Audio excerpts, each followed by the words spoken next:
அஸ்ஸலாமு அலைக்கும் வரஹ்மத்துல்லாஹி வபரகாத்துஹு. பெண்கள் குர்பானி கொடுக்கலாமா அல்லது பெண்கள் குர்பானி கொடுப்பதற்கு நியத்து வைக்கலாமா அப்படிங்கிற ஒரு சந்தேகம் பரவலாக மக்கள் மன்றத்தில் இருக்குது. இதில் நம்ம கவனிக்க வேண்டிய முக்கியமான விஷயங்கள் இருக்குது. ஏன்னா பரவலாக நம்முடைய சமூகத்தில் ஆண்கள் தான் குர்பானி கொடுக்கக்கூடியவர்களாக அந்த அறுத்து பலியிடக்கூடிய அந்த காரியத்தை பரவலாக ஆண்கள் தான் செய்கிறாங்க. அப்போ ஆண்கள் தான் ஒரு குடும்பத்தினுடைய தலைவர்களாக குடும்பத்தை நிர்வாகம் செய்யக்கூடியவர்களாக ஆண்கள் தான் இருக்கிறாங்க. பொருளாதார சம்பந்தப்பட்ட ஒரு விஷயமாக இருக்கிறதுனால இந்த குர்பானிங்கிற கடமையும் ஆண்கள் தான் செய்ய வேண்டும் என்பதில் மாற்று கருத்து இல்லை. அதே நேரத்தில் ஒரு பெண் தன்னுடைய பொருளாதாரத்தின் மூலமாக குர்பானி கொடுக்க வேண்டும் என்று அவள் ஆசைப்படுவாரையானால் அல்லது தான் ஒரு பிராணியை அறுத்து பலியிட வேண்டும் என்று விரும்புவார்களேயானால் அதற்கு மார்க்கத்தில் எந்த விதமான தடையும் இல்லை என்பதை நம்ம கவனத்தில் கொள்ளணும். ஆண்கள் சில வீடுகளில் கணவர்மார்கள் ஏழையா இருப்பாங்க அல்லது கடனில் இருப்பாங்க. மனைவி இடத்துல ஒரு காசு இருக்கும் அல்லது அவங்க ஒரு தொழில் செய்யக்கூடியவர்களாக இருப்பாங்க. அப்போ அந்த மாதிரியான ஒரு சூழல் கணவனால் முடியல, நாம் என்ன செய்வோம், நம்முடைய சேமிப்பை வைத்தோ அல்லது நம்முடைய வருமானத்தை வைத்தோ நாம் ஒரு பலிப்பிராணியை கொடுக்கலாம் என்று ஒரு பெண்மணி ஆசைப்படுறாங்க அப்படின்னா அவங்க தாராளமாக என்ன செய்யலாம், அவங்க ஒரு குர்பானி கொடுக்கக்கூடிய அந்த சூழலில் அந்த கிரியையில் தன்னை இணைத்து கொள்ளலாம். அதில் மார்க்கத்தில் எந்த விதமான தடையும் கிடையாது.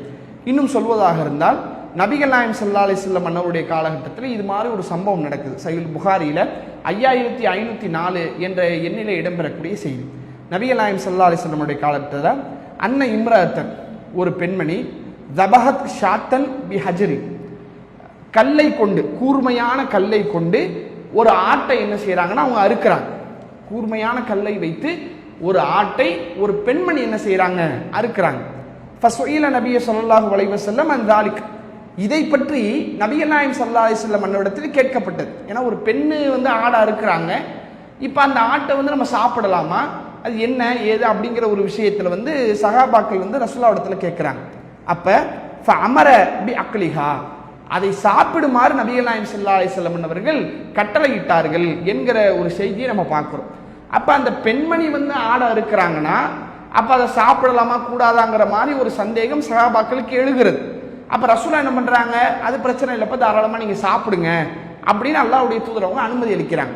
அப்போ ஒரு பெண்மணி அவங்க குர்பானிங்கிற பிராணியை அறுக்க வேண்டும் என்று நினைத்தால் தாராளமாக என்ன செய்யலாம், அவங்க அறுக்கலாம். அல்லது ஒரு பெண்மணி குர்பானி தான் கொடுக்க வேண்டும் என்று ஆசைப்படுறாங்க, அவங்க என்னுடைய பொருளாதாரத்தின் மூலமாக நான் ஒரு ஆட்டை குர்பானி கொடுக்கணும்னு ஆசைப்படுறேன் என்றால் அவர்கள் என்ன செய்யலாம், தாராளமாக குர்பானி கொடுக்கலாம். அதுக்கு என்ன கிடையாது, மார்க்கத்தில் எந்த விதமான தடையும் கிடையாது.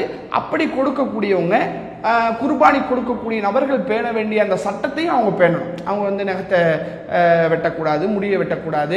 அது மாதிரி குர்பானி கொடுக்கக்கூடியவர்கள் கடைபிடிக்க வேண்டிய ஒழுங்கையும் சேர்த்து என்ன பண்ணணும், அவங்க கடைபிடிக்கக்கூடிய ஒரு சூழலுக்கு உள்ளாவாங்க என்பதையும் அதற்கான ஒரு பதிலாக நம்ம சொல்லிக் கொடுக்கணும். அல்லாஹு அக்பர், அல்லாஹு